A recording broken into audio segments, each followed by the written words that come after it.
வணக்கம். ஆயுத எழுத்து நிகழ்ச்சிக்கு அன்போடு வரவேற்கின்றோம். சமகால வரலாற்றில் ஒரு கொடூரமான போருடைய இறுதி கட்டம் அரங்கேறிய தினம் இன்று நேர்களே. ஆயிரக்கணக்கில் அப்பாவி உயிர்கள் கொத்து கொத்தாக மாண்ட துயரம் அரங்கேறிய நடந்தேறிய தினம் இன்றைய தினம். ஈழப்போருடைய இறுதி கட்டம், அதோடு கொடூரமான கட்டம் முடிவுக்கு வந்த தினம். 6 ஆண்டுகள் ஆனாலும் ஈழத்தமிழர்களுக்கு நீதி கிடைத்ததா, வாழ்வில் மாற்றம் ஏற்பட்டதா என்ற பல கேள்விகள் எழுந்திருக்க விவாதிப்போம். இன்றைய ஆயுத எழுத்து நிகழ்ச்சியில் இது சார்ந்த கூடுதல் பின்னணி விவரங்களை எமது சிறப்பு செய்தியாளர் சலீம் முதலில் தர கேட்போம். இலங்கை, ஸ்ரீலங்கா எப்படி வேணாலும் சொல்லலாம். இந்த நாட்டில் 26 வருடம் போர் நடைபெற்றது. LTTEக்கும் இலங்கை அரசு படைக்கும் இந்த போரில் அரசு படை வெற்றி பெற்றது. எப்போ வெற்றி பெற்றது அப்படின்னா, இன்று 18ஆம் தேதி, சரியா 6 வருஷத்துக்கு முன்னாடி 2009 மே 18 அன்று அரசு படைகள் வெற்றி பெற்றன. LTTE தலைவர் வேலுப்பிள்ளை பிரபாகரன் இதே தினத்தில் தான் 6 வருடம் முன்னாடி கொல்லப்பட்டார். அதாவது இந்த போர் முழுமைக்கும் அந்த 26 வருஷத்துல சுமார் 1 லட்சம் அப்பாவி மக்கள் கொல்லப்பட்டிருப்பதாக தகவல். இந்த போரின் இறுதி நாட்கள்ல மட்டும் 40,000 அப்பாவி பொதுமக்கள் கொல்லப்பட்டிருப்பதாக ஐநாவே தகவல் சொல்லியிருக்காங்க. முள்ளிவாய்க்கால் நினைவு நாள் என்றால் என்ன அப்படின்னா, போர் நடந்தது இறுதி நாட்கள் எங்க மும்முரமா நடந்தது அப்படின்னா இந்த முள்ளிவாய்க்கால் அப்படிங்கிற ஒரு கிராமத்துல. இது இலங்கையினுடைய வடகிழக்கு பகுதியில் அமைந்திருக்கக்கூடிய ஒரு கிராமம். அதனால என்ன பண்ணுவாங்க, முள்ளிவாய்க்கால் நினைவு நாள் அப்படின்னா போரின் இறுதி நாட்கள்ல கொல்லப்பட்டவங்களுக்கு எல்லாம் அஞ்சலி செலுத்துற மாதிரி இந்த நாள் அனுசரிக்கப்பட்டு வந்தது. இன்றும் இலங்கையில் அனுசரிக்கப்பட்டது தமிழ் மக்கள் சார்பாக. ஆனால் இலங்கை அரசு என்ன பண்ணுவாங்க அப்படின்னா, விக்டரி டே, அதாவது வெற்றி தினம் அப்படின்னு சொல்லிட்டு ஒரு நாள் கழித்து 19 மே அன்று கொண்டாடி வந்தார்கள். ஆனா இந்த வருஷம் சிறிசேனா இலங்கை அதிபராக பொறுப்பேற்ற பிறகு இது யாருக்கும் வெற்றி எல்லாம் கிடையாது, இத்தனை லட்சம் மக்கள் கொல்லப்பட்டிருக்கிறார்கள், அதனால அந்த வெற்றி தினம் என்பதே தப்பு, வெற்றி தினம் அப்படின்னு சொல்லி வரக்கூடாது, இது நினைவு நாள் என்று அனுசரிக்கப்பட வேண்டும் அப்படின்னு சொல்லி அவங்க தரப்புல நாளைக்கு இது தொடர்பான நிகழ்வுகள்லாம் நடந்து கொண்டிருக்கின்றன. ஒரு கேள்வி எழுந்துள்ளது, போன உயிர்கள் திரும்ப வரப்போவது கிடையாது. இப்பொழுது இலங்கையில் இருக்கும் தமிழ் மக்கள் நிம்மதியோடு வாழ்கிறார்களா? இலங்கையும் இந்தியாவும் இதற்கு என்ன செய்திருக்கிறது? இன்னும் ஒன்று, நாடு கடந்து, அதாவது இலங்கையை விட்டு உயிருக்கு பயந்து வெளிநாடுகளில் போய் அகதிகளாக தஞ்சம் அடைந்திருப்பவர்கள் தங்கள் நாட்டுக்கு திரும்பி வரக்கூடிய நிலையை அந்த நாட்டில் ஏற்பட்டிருக்கிறதா? அகதிகளின் மனநிலை எப்படி இருக்கின்றது என்று பல கேள்விகள் எழுந்திருக்கின்றன. சர்வதேச சமூகம் என்ன செய்திருக்கிறது, இந்தியா என்ன செய்திருக்கிறது, என்ன மாற்றம் நிகழ்ந்திருக்கிறது பல கேள்விகள் எழுந்திருக்க விவாதிப்போம் இந்த நிகழ்ச்சியில் நம்முடைய இணைகிறார்கள் அரசியல் விமர்சகரும், அதே போல Hindu centre of politics and public பாலிசியை சேர்ந்த திரு VS சம்பந்தன் அவர்கள் நிகழ்ச்சியில் இணைகிறார். அவரை நிகழ்ச்சிக்கு அன்போடு வரவேற்கின்றோம். அதே போல மதிமுகவை சேர்ந்த திரு அந்தரிதாஸ் அவர்கள் இணைகிறார். அவரை நிகழ்ச்சிக்கு அன்போடு வரவேற்கின்றோம். அதே போல பாரதிய ஜனதாவுடைய மாநில செயலாளர் திரு KT ராகவன் அவர்களும், அதே போல தமிழ்நாடு காங்கிரஸ் கமிட்டியுடைய செய்தி தொடர்பாளர் திரு ஏர்னஸ்ட் பால் அவர்களும் இந்த நிகழ்ச்சியில் நம்முடைய இணைகிறார்கள். அனைவரையும் இந்த நிகழ்ச்சிக்கு அன்போடு வரவேற்கின்றோம். என்னுடைய முதல் கேள்வி திரு சம்பந்தன் அவர்களுக்கு தான். மீள்குடியேற்றம் நடந்திருக்கிறது. இந்த போர், இறுதிக்கட்ட போர் நடந்த இந்த ஒரு 6 ஆண்டுகள்ல பிறகு மீள்குடியேற்றம், முன்னேற்றம் நடந்திருக்கிறது, அபிவிருத்திகள் நடந்திருக்கிறது, இவையெல்லாம் மறுப்பதற்கு இல்லை. ஒரு மாகாண அரசு அமைந்திருக்கிறது, 1க்கு 3 தேர்தலை சந்தித்திருக்கிறது. ஆனால் நீதி கிடைத்திருக்கிறதா அப்படிங்கிற கேள்வி தான் பிரதானமாக எழுந்திருக்கிறது. அது நீங்க சரியா சொன்ன மாதிரி மாற்றம் ஏற்பட்டுள்ளதா ஒரு கேள்வி, நீதி கிடைக்கிறதா ஒரு கேள்வி. மாற்றம் இப்போ ஒரு அறிமுகத்தில் சொன்ன மாதிரி ஒரு 25 ஆண்டுகள் நடந்த யுத்தம், போர் முடிவுக்கு வந்து இன்று 6 ஆண்டுகள் ஆகுது. இதுல முக்கியமா மேல்விட்டு காட்டுவது என்னவென்றால், அதிபர் சிறிசேனா விக்டரி டே இது பண்றது. ஏன்னா அந்த 2009 முக்கியமான தகவல் என்ன சொன்னாங்க, there should be no triumphalism. On one side there should be no triumphalism, on the other side there should be no sense of victory over the vanquished. இப்போ அது சரி பண்ணி இருக்காரு. அது நம்ம ஒத்துக்க வேண்டியது. நீதி கிடைத்திருக்கிறதா என்றால் கட்டாயமாக இல்லை என்றுதான் தோணும்.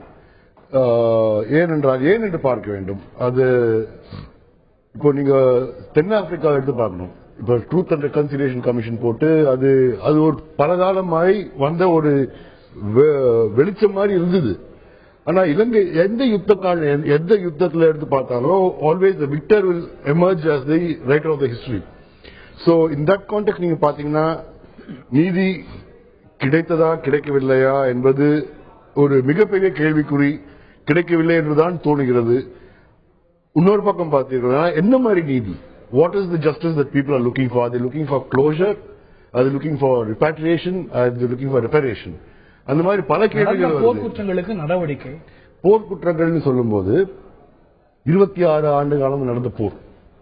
இதுல நீங்க எந்த பக்கத்துல இருந்து what is the defining moment of ஐக்கிய நாடுகள் மனித உரிமை ஆணையமே எந்த கட்டம் விசாரிக்கப்பட வேண்டியது, எந்த கட்டத்தில் நடந்திருக்கக்கூடியது, தண்டனை தண்டிக்கப்பட வேண்டியது ஐக்கிய நாடுகள் மனித உரிமை ஆணையம் மட்டுமல்ல, எல்எல்ஆர்சியை கூட குறிப்பிடுகிறது. அதாவது இறுதி போர் தொடங்குறதுல இருந்து குறிப்பிடக்கூடிய விஷயம். It's clearly defined. It's clearly defined. That is true. But நீங்க எடுத்து பாத்தீங்கன்னா the devil is always in the detail. It is very easy to say that with எல்லா ஆழ்ந்த அனுதாபங்களோட இத்தனை மக்கள் இறந்திருக்கின்றனர், அவர்களுக்கு ஒரு நம்ம ஒரு மரியாதை நிமித்தம் செய்ய வேண்டியதுதான். ஆனால் இத்தனை மனிதர்களுடன் ஒரு இயக்கம், ஒரு ஒரு ஆயுத யுத்தம் துவங்கியாச்சு. அதோட ஏன்னா if you see a pattern with not only the LTT, எல்லா தீவிரவாத கும்பல்களும் மக்களின் போர்வையை வைத்துக் கொண்டுதான் யுத்தமிடும். இப்போ you have to really be very careful about குற்றச்சாட்டுகள் நீங்க வைக்காது விசாரிக்கவே படலையே. முழுமையான ஒரு விசாரணை நடக்கல. முழுமையான விசாரணை நடக்கவில்லை என்பது ஒரு ரிப்போர்ட் நீத்து போக செய்திருக்கிறது குற்றச்சாட்டு இருக்கிறது. நீதி கிடைக்கல. ஆனா அதுக்கு பின்னாடி பல காரணங்கள் இருக்கிறது அப்படின்னு நான் புரிஞ்சுக்கிறேன். நான் திரு அந்திரகாஸ் அவர்களுடைய முதற்கட்ட பார்வையை நான் கேட்க விரும்புகின்றேன். ஆமை வேகத்துல பல விஷயங்கள் நடந்தாலும் நீதி முழுமையாக கிடைத்திருக்கிறதா? ஐக்கிய நாடுகள் மனித உரிமை ஆணையமே முன்னெடுத்த பல விஷயங்கள் நிற்கிறது. பட் ஆனால் மாற்றங்கள் எதுவும் நிகழாமல் இல்லை. தேர்தல் நடந்திருக்கிறது. அந்த மக்களை கூட ஒரு அரசை இன்னைக்கு தேர்ந்தெடுத்திருக்கிறார்கள். தமிழர்களே பெரும்பான்மையா வாக்களிச்சு சின்ன சின்ன மாற்றங்கள் நடந்திருக்கிறது அப்படிங்கறத நம்ம அங்கீகரிக்காம இருக்க போறோம். அதாவது சிங்கள வெறி என்கின்ற நாணயத்தினுடைய 2 பக்கங்கள் தான் ராஜபக்சேவும் மைத்திரிபாலாவும் என்று சொல்வதை விட, எரிகின்ற கொல்லிக்கட்டையிலே எந்த கொல்லிக்கட்டை நல்ல கொல்லிக்கட்டை என்று சொல்ல முடியாது. இன்னொன்று, முள்ளிவாய்க்கால் முடிந்து 5 ஆண்டுகள் முடிந்து விட்டது. இருந்தாலும் கூட இந்த நாடு அதை மறக்கவில்லை. ஆனால் என்னை பொறுத்தவரை இதோடு முடிந்து விட்டது என்று சொன்னதை நான் மறுக்கிறேன், அதை ஆட்சேபிக்கிறேன். காரணம், ஒரு வீறு கொண்ட விடுதலை போராட்டம் என்பது முள்ளிவாய்க்காலோடு முடிந்து விடுதல்ல. ஐயரா விடுதலை போரில் இது ஒரு அரைப்புள்ளி, அவ்வளவுதான். அங்கே என்ன நடந்தது என்று நான் சொல்வதை விட, சென்ற மாதம் வடகிழக்கு மாகாணத்திலே விக்னேஸ்வரனுடைய தலைமையிலே போடப்பட்ட அந்த அறிக்கையை சொல்லி என்ன சொல்கிறது, தீர்மானம் என்ன சொல்கிறது என்று சொன்னால், இது இனப்படுகொலை சர்வதேச குற்றச்சாட்டில் நிரூபிக்கப்பட வேண்டும் என்று சொல்லிவிட்டு 5 விதமான இனப்படுகொலைக்கு காரணங்கள் சொல்லியிருக்கிறார். ஒன்று, கும்பல் கும்பலாக சாகடிப்பது. அதை நான் சொல்லவில்லை, சிங்கள பத்திரிகையாளர் வசந்த விக்ரமசிங்கே சொல்லி அதனாலே அவர் சுடப்பட்டு இறந்திருக்கிறார் ஒரு பத்திரிகையாளர். இரண்டாவது, உடல் ரீதியாக மன ரீதியாக டார்ச்சர் கொடுப்பது. இதை நான் சொல்லவில்லை, ஐநா அமைத்த யாஸ்மின் சுகா, தரிஸ்மன் தலைமையில் இருக்கின்ற யாஸ்மின் சுகா அவர்கள் தெளிவாக சொல்லியிருக்கிறார்கள்.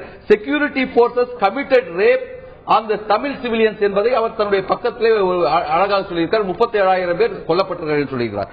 மூன்றாவது, கல்ச்சரல் ஜெனசைட், அதாவது யாழ் பல்கலைக்கழகத்தில் இருக்கின்ற 1,00,000 புத்தகங்களை எரித்திருக்கிறார்கள், இது ஒரு கலாச்சார படுகொலை என்று சொன்னது. கடைசியாக சொன்னதுதான் அதிர்ச்சி ஊட்டக்கூடியதாக இருக்கிறது. என்ன என்று சொன்னால், கட்டாய கருத்தடை. இபிடிபியினுடைய தலைவராக இருக்கின்ற டக்ளஸ் தேவானந்தா 2007 சொன்னார், எங்களுடைய இயக்கத்தை சார்ந்த டாக்டர் தம்பி அவர்கள் இன்றைக்கு கட்டாய ஃபோர்ஸ்ட் அபார்ஷன் அவர்கள் செய்திருக்கிறார்கள் என்று சொல்லியிருக்கிறார்கள். ஆகவே இனப்படுகொலை எல்லா கூறுகளையும் செய்திருக்கிறது. அதை இன்டர்நேஷனல் இன்வெஸ்டிகேஷன் செய்யப்பட வேண்டும் என்று அங்கே இருக்கின்ற அஃபெக்டட் கம்யூனிட்டியிலே இருந்து வடகிழக்கு மாகாணத்தினுடைய முதல்வர் தலைமையிலே ஒரு தீர்மானம் நிறைவேற்றப்பட்டிருக்கிறது. ஆகவே அங்கே என்ன நடந்திருக்கிறது நமக்கு தெளிவாக தெரிகிறது.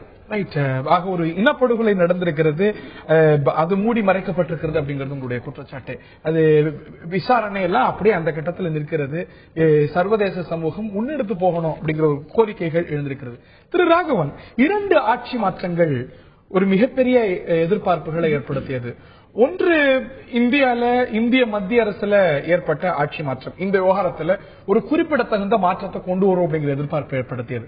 அதே போல சமீபத்தில் இலங்கை மத்திய அரசுல ஏற்பட்டிருக்கக்கூடிய மாற்றங்கள், இவை 2ம் இந்த விவகாரத்துல, இலங்கை தமிழர் விவகாரத்துல மாற்றத்தை கொண்டு வந்திருப்பதாக நினைக்கிறீங்களா, ஏமாற்றத்தை தந்திருப்பதாக நினைக்கிறீங்களா? நீங்க தொடக்கத்துல சொல்லும் பொழுது சொன்னீங்க சிறிய அளவு மாற்றம். ஆனா அந்த சிறிய அளவு மாற்றமே ஏற்படுமாங்கிற பெரிய கேள்விக்குறி இருந்தது தானே இன்றைக்கு. அந்த அளவுல பார்க்கும் பொழுது சிறிய அளவு மாற்றம் இல்ல, பல மாற்றங்கள் நடந்து கொண்டிருக்கிறது தொடர்ச்சியா தான் நான் சொல்லுவேன். ஒண்ணுமே நடக்கலன்னு சொல்ல மாட்டேன், முழுமையா நடைபெற்றுன்னு சொல்ல முடியாது. But we are inching towards that directionங்கிறத சொல்ல முடியும். அது குறிப்பா சொல்லும் பொழுது இன்றைக்கு அந்த இலங்கை அரசுடைய நிலைப்பாடு கூட வெற்றி நாள் என்பதை மாற்றி இதை நினைவு நாளாக மாற்றியதே அவங்களுடைய எண்ணங்களுடைய மாற்றத்தை அது காட்டுகிறது. அதுபோல கடந்த வருஷம் பாத்தீங்கன்னு சொன்னா யாழ் பல்கலைக்கழகம், அதே போல இந்த கோவில்கள், அதாவது நல்லூர் கோவில், அதே போல பாத்தீங்கன்னா கீரமலை கோவில்கள் எல்லாம் இந்த நினைவு நாள் அனுசரிக்க கூடாது என்று பெரிய பேன் இருந்தது. எங்கு பார்த்தாலும் மிலிட்டரி பிரசன்ஸ் இருந்தது. மிலிட்டரி யாருமே உள்ள உடல. பல்கலைக்கழகம், யாழ் பல்கலைக்கழகம் ஒரு மாதத்துக்கு க்ளோஸ் பண்ணிட்டாங்க. இந்த நினைவு நாளுக்கு முன்பாக யாருமே இது பண்ணக்கூடாது. பெரும்பாலான இடங்கள்ல என்னங்க இந்த முறையும் இந்த முறை மன்னார் அனுமதி இல்ல, மன்னார் நீதிமன்றம் தடை வழங்கி இருக்கிறது. ஆனால் இன்றைக்கு யாழ் பல்கலைக்கழகத்தில் இந்த நிகழ்ச்சி நடந்திருக்கு. அந்த நல்லூர் கோவில்ல நடந்திருக்கிறது, கீரமலை கோவில்ல நடந்திருக்கிறது. முதலமைச்சர் விக்னேஸ்வரன் அவர்கள் இதில் பங்கு கொண்டிருக்கிறார். அண்ட் அந்த சென்ட்ரல் கவர்மெண்ட்டுக்கும் இந்த மாதிரி ஒரு மாற்றம், எண்ணத்துல ஒரு மாற்றம் நடைபெற்றிருக்கிறது. அதே போல பாத்தீங்கன்னு சொன்னா இன்றைக்கு ராணுவம் பிரசன்ஸ் கொஞ்சம் கொஞ்சமா வித்ட்ரான் அண்ட் அந்த லேண்ட கொஞ்சம் கொடுக்க ஆரம்பிச்சிருக்காங்க. நீங்க சொல்ற மாதிரி சில அறிவிப்புகளை கூட வந்திருக்கிறது, சின்ன சின்ன மாற்றங்கள் நடந்திருக்கு. ஆனா in terms of demilitarization, army civilian ratio நிச்சயமா பெரிய அளவுக்கு இல்ல, கண்டிப்பா பெரிய அளவு இல்ல, கண்டிப்பா பெரிய அளவு இல்லை, குறிப்பிடத்தகுந்த அளவு, குறிப்பிடத்தகுந்த அளவு இல்லை. ஆனால் எந்த லேண்ட் வந்து ஆர்மி கிராப் பண்ணிருக்காங்கன்னு சொன்னா கொஞ்சம் அளவுக்கு கொடுக்க ஆரம்பிச்சிருக்காங்க. நான் இப்ப குற்றச்சாட்டு ஏற்கனவே 80% ராணுவம் இன்னும் அப்படியே தான் இருக்கிறது. சில 1000 ஏக்கர் நிலம் தான் கொடுக்க, பல லட்சம் ஏக்கர் நிலம் ஏற்கனவே சொன்னது போலதான் கடை ஃபுல்லா அங்க எல்லாமே சரியாயிடுச்சு சொல்ல முடியாது. இன்றைக்கு ஏதோ ஒரு அடுத்த ஸ்டெப்புக்கு போயிருக்குங்கிறது மாற்று ஒரு மாற்றம் நடந்திருக்கு. நான் ஒத்துக்கிறேன். என்னன்னா வருடா வருடம் மார்ச் மாதம் வந்து இந்திய ஹியூமன் ரைட்ஸ் கமிஷன்ல வந்து அந்த அறிக்கை, விசாரணை அறிக்கை வரும். இந்த முறை இந்தியாவுடைய தலையீட்டின் பேரில் அது செப்டம்பருக்கு மாற்றம். முதலாக மார்ச் மாதம் இங்கே தான் வந்தார். இங்கே வந்ததற்கு காரணமே அந்த விசாரணை அறிக்கையை செப்டம்பருக்கு தள்ளி போட வேண்டும். ஊகங்களின் அடிப்படையில் பேசாதீங்க, செய்தியை காட்டுங்க. அங்கே தடை செய்திருக்காங்கன்னா பிரைம் மினிஸ்டர் பார்லிமெண்ட் எலெக்ஷன் நடக்க போது அதற்காக மீண்டும் தமிழர்களை ஏமாற்றுவதற்கான ஒரு முயற்சி தான். இந்தியாவை எப்பொழுதுமே தவறாக குறிப்பிடுவதே மதிமுக வேலையா போச்சு. இல்ல, தவறாக தேசிய கட்சிகளுடைய வேலையாய் போச்சு. இந்த மாதிரி செய்வது தேசிய கட்சிகளுடைய வேலையாய் இருக்கட்டும். ஆனால் இன்னொரு தேசிய கட்சியுடைய பார்வை என்னன்னு கேட்கணும் நிச்சயமா. ஏன்னா அந்த தேசிய கட்சி தான் இந்த ஒரு கோர சம்பவம் நடக்கும்போது இந்தியால ஆட்சியில் இருந்த கட்சி. நீங்க இந்த ஒரு மார்ச் மாதத்திலிருந்து சில மாதங்களுக்கு தள்ளி போயிருக்கிறது ஐக்கிய நாடுகள் மனித உரிமை ஆணையத்தோட இந்த நடவடிக்கை அப்படின்னு சொல்லிருக்கீங்க. அந்த முடிவை எடுத்திருப்பது ஐக்கிய நாடுகள் மனித உரிமை ஆணையர் அப்படிங்கறத நம்ம பதிவு செய்யணும். இந்தியாவுக்கு அதுல பங்கு இருக்கிறது குற்றச்சாட்டுங்க. எனக்கு என்ன ஆதாரங்கிற கேள்வி எல்லாம் எழுந்திருக்கிறது. தமிழர்கள் நினைவில் நீங்காத முள்ளிவாய்க்கால் துயரம் நிகழ்ந்த தினம் இந்த தினம். 6 ஆண்டுகள் ஆகின்றன. நியாயம் பெற்றார்களா இலங்கை தமிழர்கள்? என்ன செய்தன இந்திய இலங்கை அரசுகள் அப்படிங்கிற கேள்வி பிரதானமாக எழுந்திருக்கிறது. காங்கிரஸ் கட்சியின் சார்பாக இந்த செய்தி தொடர்பாளர் திரு எர்னஸ்ட் பால் அவர்கள் இணைகிறார். அவரை மீண்டும் நிகழ்ச்சிக்கு வரவேற்கின்றேன். இலங்கை போரின் போது இந்த ஒரு இறுதி போர்ல நீங்கள் செய்த உதவி அப்படிங்கிறது ஒரு வரலாற்று பிழை அப்படிங்கறத ஏற்கிறீர்களா, உணர்கிறீர்களா? வரலாற்று பிழை என்று சொல்லிக்கொண்டே 23 வருஷம் இருக்கிறது. முதலிலே இறந்து போன அந்த ஆத்மாக்கள் சாந்தடைய இறைவனை பிரார்த்திக்கிறேன். 1000 இருக்கட்டும், அது இவர்களுடைய கூற்றுப்படி லட்சமாக இருக்கட்டும். இறந்து போன ஆத்மாக்கள் 5 ஆண்டுகளுக்கு பிறகு மீண்டும் நாம் நினைவு கூறுவோம். மாற்றங்கள் மாறுவது எளிது, மாறிக்கொண்டே இருக்கிறது. ஆனால் அதை மறுத்தால், அதை தடுத்தால் அவங்களை நம்ம ஒன்றும் சொல்ல முடியாது. இல்ல, நாங்க மாற்றங்கள் மாறி வருகிறது. இல்ல, அதாவது இலங்கை இறுதி போர்ல இந்தியாவுடைய பங்கும் இருந்திருக்கிறது. இந்திய மத்திய அரசு பங்காற்றி இருக்கிறது அப்படிங்கறதுல உங்களுக்கு மாற்று கருத்து இல்லை? இந்தியாவினுடைய பங்கு இருக்கிறது என்று 2 கோணத்திலே அவர்கள் சொல்வது இந்தியா தான் அது பண்ணாங்க, இது பண்ணாங்க, அது கொடுத்தாங்க, இது கொடுத்தாங்க, ரடார் கொடுத்தாங்க அப்படின்னா அவங்க சொல்லுகிறார்கள். அவர் சொல்லிக் கொண்டே இருப்பார்கள். நீங்க அதை ஏற்றுக்கலாம்? அது இயலாத காரியம், ஒத்துக்கொள்ள முடியாத காரியம். மதிமுக சொல்ல, பாமக சொல்லல, மற்ற கட்சிகள் சொல்ல, இலங்கை அரசு சொல்லுது. இலங்கை அரசு இந்த அரசு சொல்லலாம், அந்த அரசு சொல்லலாம். ரேடார் அதுக்கு கொடுக்கல. ரேடார் கொடுத்ததே வேற. டாக்டர் மன்மோகன் சிங் 7/2/2008 வைகோக்கு எழுதிய கடிதத்தில் தெளிவாக சொல்லியிருக்கிறார், இலங்கையினுடைய இறையாண்மையை காப்பாற்றுவதற்காக நாங்கள் அவங்களுக்கு ஆயுத உதவி செய்திருக்கிறோம் என்று வெளிப்படையாக கடிதத்தை ஒத்துக்கொண்டிருக்கிறார். இலங்கையினுடைய இறையாண்மையை காப்பாற்றுவதற்கு ஆயுத உதவி மட்டுமில்ல, நீங்க இந்திரா காந்தி அம்மா காலத்திலே வந்தா இலங்கையில் உள்ள தமிழர்களை வாழ வைத்தது, வசதி கொடுத்தது, பணம் கொடுத்தது, அவர்களுக்கு எல்லா செல்வாக்கும் கொடுத்தது தான்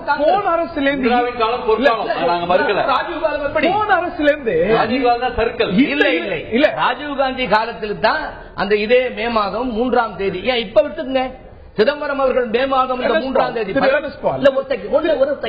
இந்த மே மாதம் 18ஆம் தேதி துன்ப நாள், துயர நாள், 19ஆம் தேதி அஞ்சலி நாள். ஆனால் மே மாதம் 3ஆம் தேதி 2009 ப. சிதம்பரம் உள்துறை அமைச்சர் சொன்னதை கேட்டிருந்தால் இந்த 1000 இறப்புகள், சாவுகள் வந்தே இருக்காது. ஒரு அப்படி கூட பிரபாகரன் ஒரு விதத்தில் ஒத்துக்கொண்டார். ஒத்துக்கொண்டார்.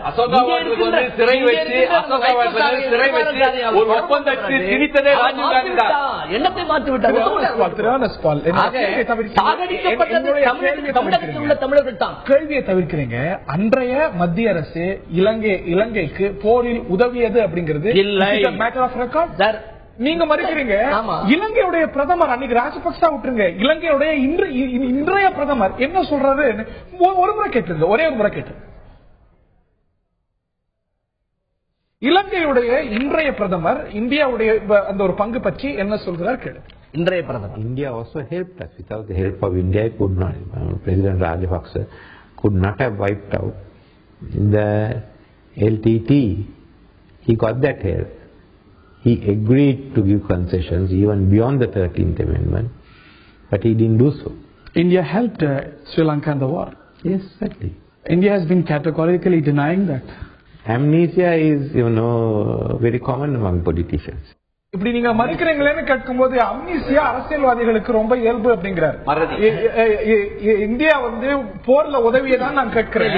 இலங்கை பிரதமர் நிச்சயம் உதவியது என்ன சந்தேகம்னு கேட்கிறார். இல்லையே, இந்தியா மறுக்கிறது, இந்தியாவில் இருக்கக்கூடிய தலைவர்கள் எல்லாம் மறுக்கிறாங்களே அப்படின்னு மறதி அரசியல்வாதிகளுக்கு இயல்பு அப்படிங்கிறார். நீங்க அப்படி மறதி அரசியல்வாதி இயல்புன்னு அந்த பிரதமர் சொல்லலாம். இவர் தான் சொல்லுவாரு, நாங்க இந்தியா அங்க மீன் பிடிக்க வந்தா சுடுவேன்னு சொன்னவர். இவர் தான் சொன்னவர். ஆக இலங்கையுடைய பிரதமர், இந்த அரசாங்கத்துடைய ஹெட் ஆஃப் த கவர்மெண்ட் அவர் தான். அவர் சொல்கிறார், முந்தைய அதிபர் சொன்னார் we fought India's war என்று. இந்த பிரதமர் சொல்கிறார் இந்தியா இலங்கைக்கு உதவியது, போரில் உதவியது. இந்தியா இலங்கைக்கு உதவியது என்பது வேறு, போரில் ராணுவ தளவாடங்களை கொடுத்து உதவி என்பது வேறு. நாடாளுமன்றத்தில் ஒப்புதல் வாக்குமூலம் கொடுத்தார். ஆம், இந்தியாவுடைய போரை நாங்கள் நடத்துகிறோம் ஒப்புதல் வாக்குமூலம் கொடுத்திருக்கிறார். அதெல்லாம் ஒப்புதல் வாக்கு மூலம் அந்த கடந்த காலம், அந்த கடந்த 23 ஆண்டுகளுக்கும் பிறகும் இந்திய மக்கள் இன்றைக்கு 400 பேர் போதும், இந்தியா போதும், தமிழ்நாடு போதும், எங்களை வீடு நீங்க முதல் கேட்ட கேள்விக்கு நான் திருப்பி நானும் வருகிறேன்.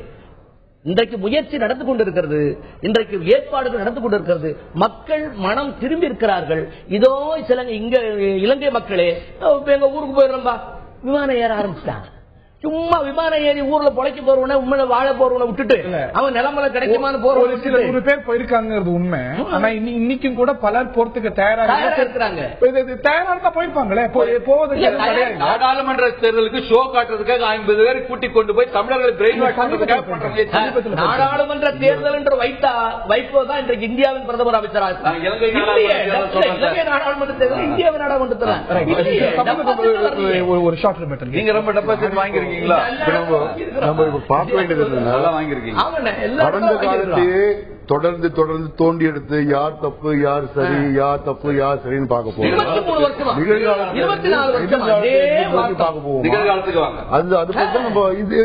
அப்படி பண்ணதான் நம்மளுக்கும் ஒரு இதா இருக்கும். 80% ராணுவம் இன்னும் வாபஸ் பெறப்படவில்லை என்று அதுவரை ஒத்துக்கொள்கிறார். வாபஸ் வாங்க முடியாது என்று சொல்லி ஒரு சட்டம் போட்டிருக்கிறாங்க. என்ன சட்டம் என்று சொன்னால், ராணுவமே இப்போது போலீஸினுடைய வேலையை எடுத்துக்கொள்ளலாம், அதாவது விசாரிக்கிறது, எஃப்ஐஆர் போறது, இவையெல்லாம் எடுத்துக்கொள்ளலாம் என்று ஒரு சட்டம் போட்டிருக்கிறார்கள். 35வது ஆக்டினுடைய சரத்து என்ன சொல்றதுன்னு சொன்னா, சொந்த தேவைக்காகவோ அல்லது நலன் கருதியோ அதிபர் ஒரு நடவடிக்கை எடுத்தால், இது போன்ற போர் நடவடிக்கை எடுத்தால் அவர் மீது எந்த விதமான சட்டப்பூர்வ நடவடிக்கை எடுக்க முடியாது ஒரு இந்திய இலங்கை அரசியல் சாசனம் சொல்கிறது.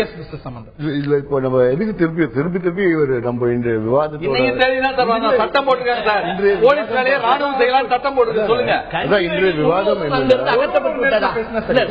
பேசுறோம். கன்னிவடி இன்னும் முழுமையாக அழுத்தப்பட்டு விட்டதா? 80% இருக்குது, 80% ஐயா இருக்காங்க. இன்னும் நடப்பதற்கு பயமா இருக்க. நேரில் போய் பார்த்தவன் தம்பி போல ஹரிஹரன் போல.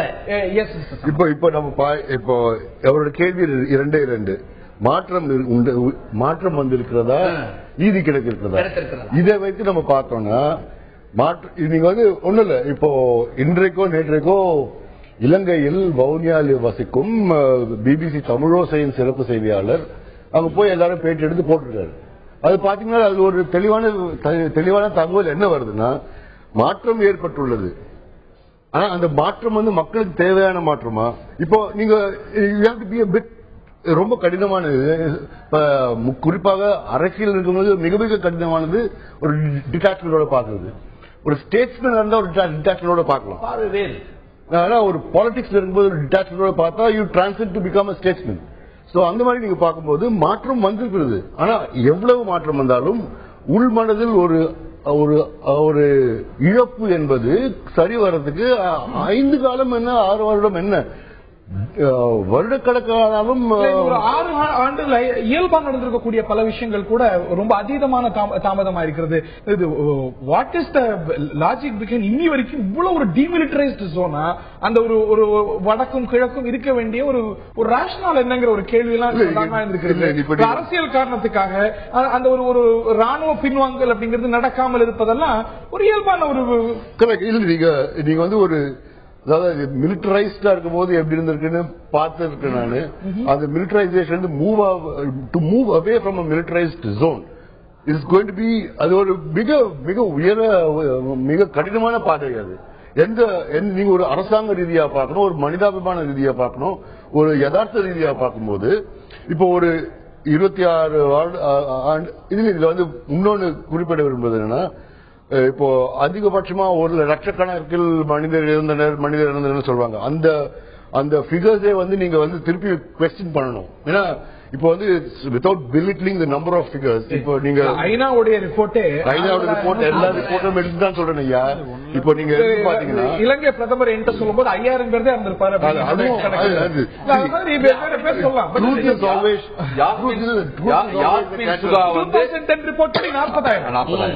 Truth is always a casualty in war.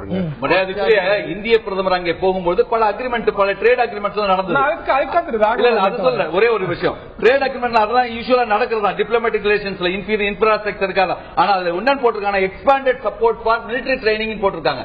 எந்த மிலிட்டரி 80% இன்றைக்கு வடக்கு மாகாணத்தில் இருந்து கொண்டிருக்கிறது. 10 பேருக்கு ஒரு மிலிட்டரி என்கின்ற அடிப்படையில் அவருடைய இயல்பு வாழ்க்கை பாதிக்கப்பட்டு இன்றைக்கும் தடுப்பு முகாமிலே பல பேர் வைக்கப்பட்டு இன்றைக்கும் பல இளைஞர்கள் காணாமல் போயிருக்கிறது தான் மாற்றம் என்று இதை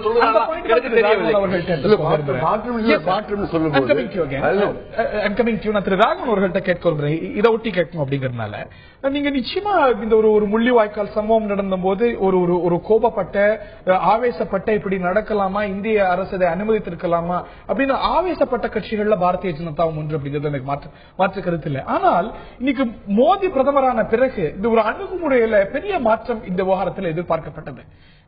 இந்த ஒரு ஒப்பந்தத்தை அவர் குறிப்பிடுகிறார். ஆனால் இந்த ஒரு டிமிலிட்டரைசேஷன் பற்றி அவர் இலங்கை தன்னுடைய பயணத்தில் போது பேசல. ஒரு பெரிய எதிர்பார்ப்பை ஏற்படுத்திய பயணம் மாறா இங்க சோகத்தை வெளிப்படுத்தி நீங்க முள்ளிவாய்க்கால் நிகழ்வுக்கு இலங்கை பாராளுமன்றத்தில் போய் இலங்கை அரசுக்கு பாராட்டு தெரிவிச்சிருக்கீங்க இந்த போர் வாரத்துல.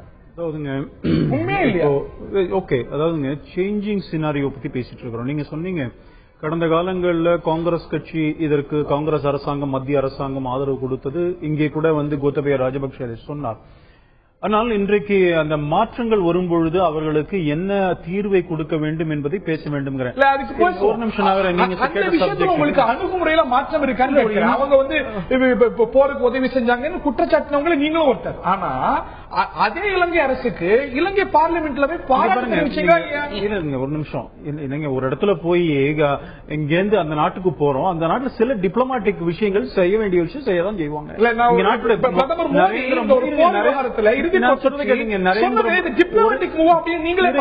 ஒரு நிமிஷம், பிரதமர் நரேந்திர மோடி போயிருக்கிறாரு, பிரதமர் நரேந்திர மோடி பேசியிருக்கிறாரு, புரியுதா? அதனால பிரதமர் நரேந்திர மோடி பேசும்பொழுது இந்தியாவுடைய நிலைப்பாடை ஒட்டித்தான் அங்க பேசுவாங்க. இந்திய நிலைப்பாடு சரியானதை நேர்கள் பார்க்கலாம். நான் உங்கள்கிட்டயும் வரேன். பிரதமர் நரேந்திர மோடி ஒரு இறுதி போரை பற்றி பேசும்பொழுது இலங்கை பாராளுமன்றத்தில் பேசியது என்ன கேட்டோம். மனித உரிமை மீறல்கள் பற்றி பேசல, போர்க்குற்றம் பற்றி பேசல, ஜினோசைட் அப்படிங்கிற ஒரு வரியை பயன்படுத்தல. ஆனால் இலங்கை அரசு தீவிர தீவிரவாதத்தை ஒழித்தது அப்படிங்கிறார். தீவிரவாதம் அப்படின்னு அவர் குறிப்பிடுவது என்ன? நான் அதை அப்படியே ஏற்றுக்கிறேன். நிச்சயமாக LTTE is a terrorist organization even in India. இந்த நீங்க பாருங்க, நிச்சயமா அதாவதுங்க சார், போராளிகள் என்று சொல்லிட்டு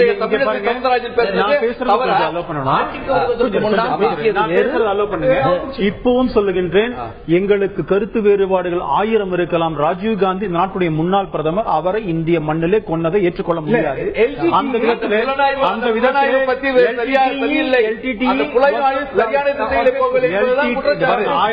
LTT was a terrorist organization. அந்த விஷயத்துல பாரதிய ஜனதா கட்சி அதான் சொல்லிட்டு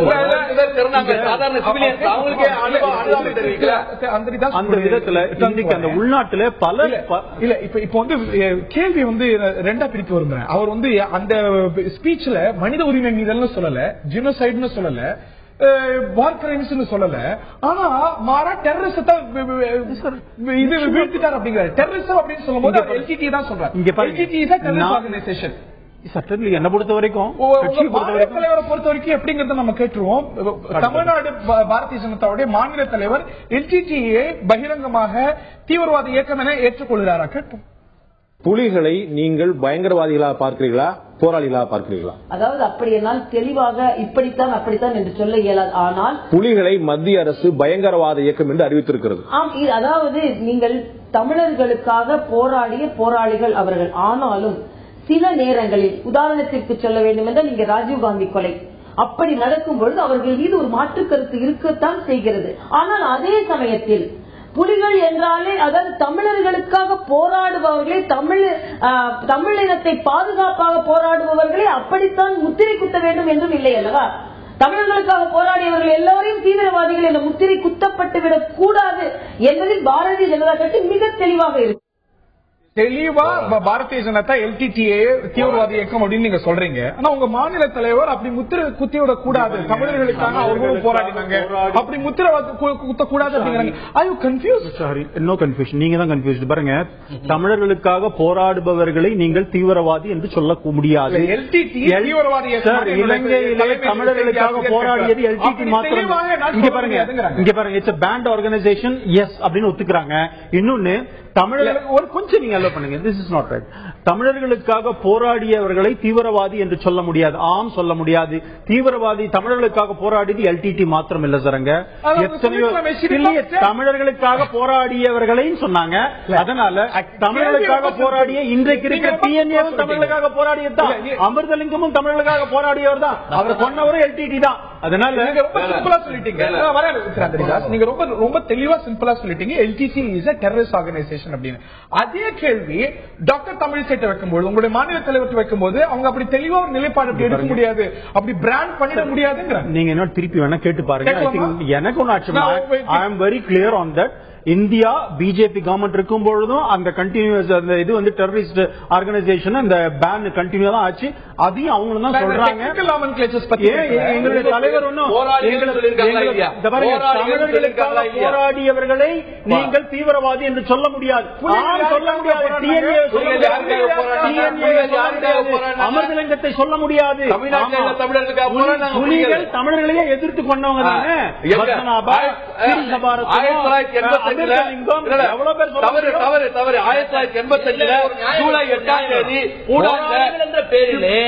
ஆயுதத்தை கையில எடுத்து இலங்கைக்கு பல ஆண்டு காலமாக போராடிய தியாகிகளை சுட்டுக் கொன்றவர்கள்.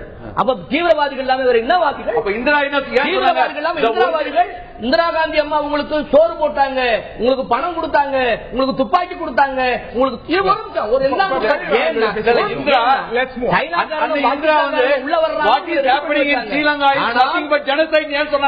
What is happening in Sri Lanka is nothing but genocide. Indira ஏன் சொன்னாங்க? அது ஒரு கட்டம். ஏன் நீங்க சொல்ல மாட்டீங்க? இந்திரா காந்தி அம்மா எம்ஜிஆர் அடுத்த கட்டமா திரு ராகவன், தமிழ்நாடு பாரதிய ஜனதாவை பொறுத்த வரைக்கும் கூட LTT ஒரு தீவிரவாத இயக்கம் தான். ஓகே, உயிரை துச்சம் என இதே கேள்வியை மாநில பொறுப்பாளர்கிட்ட கேட்டபோது அவர் இதே போல அப்படி சொல்லிட முடியாது அப்படிங்கிற ஒரு நிலைப்பாடு எடுக்கிறாங்க. Are you confused on this matter? பாருங்க ஒன்னு புரிஞ்சுக்கணும். மீண்டும் மீண்டும் அவர்கிட்ட கேக்குறீங்க சார், தீவிரவாதம் எங்க வருதுன்னா இந்தியாவுடைய பிரதமரையே கொள்ளுகிற அளவுக்கு ராஜீவ்காந்தி கட்சி நிலைப்பாடு. நான் இப்பவும் சொல்றேன், கேட்டுக்கோங்க. தெளிவா தான் சொல்லி இருக்கிறோம். அங்கே நடைபெற்றது இலங்கை அரசாங்கம், அங்க அதாவது ராஜபக்ஷ அரசாங்கமோ அதுக்கு முன்னாடி இருக்கிற அரசாங்கம் தமிழர்களுக்கு எதிராக நிலைப்பாடு எடுத்தார்கள். அந்த இடத்துல போராட்டங்கள்லாம் வந்தது, எல்டிடியும் ஃபைட் பண்ணாங்க. நான் என்ன சொல்றேன், இன்னைக்கு இந்தியாவிலே எல்டிடி பேண்ட் ஆர்கனைசேஷன். எல்டிடியை பொறுத்த வரைக்கும் அவர்கள் போராடிதான் இருக்கலாம், அதுக்கு முன்னாடி எல்லாம் அதெல்லாம் செஞ்சாங்க. ஆனால் அவர்களுடைய நிலைப்பாடு இங்கே இந்தியாவில் கூட அவர்களுக்கு ஆதரவு இருந்தது, கவர்மெண்ட் சப்போர்ட் பண்ணிச்சு. After killing of Rajiv Gandhi அப்படியே மாறிடுச்சு. நான் என்ன சொல்றேன்னு சொன்னா, இன்றைக்கு தமிழர்களுக்காக போராடியவர்களை நிச்சயமாக தீவிரவாதிகள் என்று சொல்ல முடியாது. அந்த விதத்தில் எத்தனையோ தலைவர்கள், எத்தனையோ இயக்கங்கள் அங்கே இருக்கிறது. தீவிரவாதி அவர் தமிழர்களுக்காக போராடியது, அவர்களை நம்ம தீவிரவாதி சொல்லிட முடியாது. பல கேள்விகள் எழுந்திருக்கின்றன. ஐக்கிய நாடுகள் சபையுடைய மனித உரிமை ஆணையம் இந்த விவகாரத்தை, அதாவது போர்க்குற்றங்கள் குறித்த ஒரு விசாரணையை முன்னெடுத்திருக்கிறது. சென்ற இலங்கை அரசாங்கம் அதற்கு ஒத்துழைப்பு கொடுக்க மறுத்திருக்கிறது. அதன் மீதான நடவடிக்கை ஒரு சிறிது காலம் ஒத்திவைக்கப்பட்டிருக்கிறது. விரைவில் சில மாதங்களில் மீண்டும் முன்னெடுக்கப்படும் பொழுது இந்திய அரசாங்கம் என்ன நிலைப்பாட்டை எடுக்க இருக்கிறது? முள்ளிவாய்க்கால் துயரம் நடந்து 6 வருடங்கள் ஆகின்றன. நியாயம் பெற்றார்களா இலங்கை தமிழர்கள்? என்ன செய்தன இந்திய இலங்கை அரசுகள் அப்படிங்கிற கேள்வி எழுந்திருக்க விவாதித்து வருகின்றோம். இந்த ஒரு கட்டத்தில் ஒரு சின்ன ஒரு தளர்வு ஏற்பட்டிருக்கிறது, ஒரு நேரம் அளிக்கப்பட்டிருக்கிறது இலங்கை அரசாங்கத்துக்கு கூட. அதாவது மார்ச் மாதம் வர வேண்டிய இது ஒரு ஐநாவுடைய ஒரு ஏற்கனவே ஒரு இன்வெஸ்டிகேஷன் ஐநா மனித உரிமை ஆணையரால முன்னெடுக்கப்பட்டிருக்கிறது. பட் அந்த ஒரு ரிப்போர்ட் ஃபைலிங் அப்படிங்கிறது ஒரு சிறிது காலம் தள்ளி வைக்கப்பட்டிருக்கிறது. நிச்சயமா செப்டம்பர்ல it is going to gain heat. அந்த சமயத்துல என்ன நடக்கக்கூடும், இந்தியா என்ன பொசிஷன் எடுக்கக்கூடும் ஒரு கொஸ்டின் நிச்சயம் முக்கியமானது. இப்போ இது நம்ம எதிர்காலத்தை நோக்கி பார்க்கிறோம். அதுல என்ன 6 months a long time in politics, it's a longer time in international politics. இப்போ நீங்க பார்க்கும்போது என்ன அறிக்கை கொடுக்க போறாங்க, என்ன இது அவங்களுக்கு தான் தெரியும், நம்மளுக்கு தெரியாது. அதை பத்தி அவங்க என்ன மாதிரி எதிர்பார்ப்பு என்னன்னா பார்க்கலாம். இப்போ எதிர்பார்ப்பு என்ன, இலங்கை அரசாங்கம் எதிர்பார்ப்பு என்ன இருக்கும், எல்லாம் கிளீன் சிட் மாதிரி அட்லீஸ்ட் 2 பேரும் தப்புன்னு சொல்ற மாதிரி ஒரு எதிர்பார்ப்பு இருக்கும். தமிழ் ஆதரவு கட்சிகளுக்கு என்ன மாதிரி எதிர்பார்ப்பு இருக்கும், இனப்படுகொலை நடந்தது என்ற ஒரு எதிர்பார்ப்பு இருக்கும். ஆனா நம்ம உங்களோட நிகழ்ச்சியோட துவக்க கட்டத்துக்கு போனீங்கன்னா மாற்றம் ஏற்பட்டுள்ளதா, நீதி கிடைத்துள்ளதா? எனக்கு இந்த யுஎனோட ரிப்போர்ட்னால என்ன மாதிரி நீதி கிடைக்கணும் என்றால் எதிர்பார்ப்பு தான் பார்க்கணும். நம்ம இப்ப தமிழ் கட்சிகள் இது எல்லாமே ஒரு ஃப்ரேம் பண்ணும்போது ஒரு மிலிட்டரைஸ்ட் ஜோன்ல இருந்து பொலிட்டிக்கல் ஸ்பேஸ் ஒரு தெளிவான பிரைமா ஃபேஸ் இருக்கு அப்படின்னு ஐக்கிய நாடுகள் மனித உரிமை ஆணையர் ரொம்ப தெளிவா விளக்கியிருக்கிறாங்க. அவங்களோட ரிப்போர்ட் தெளிவா இருக்கிறது. அதை சப்ஸ்டான்ஷியேட் பண்றதுக்கான இன்வெஸ்டிகேஷன் நடக்கும், அது வெவ்வேறு கட்டங்களில் நடக்கும்.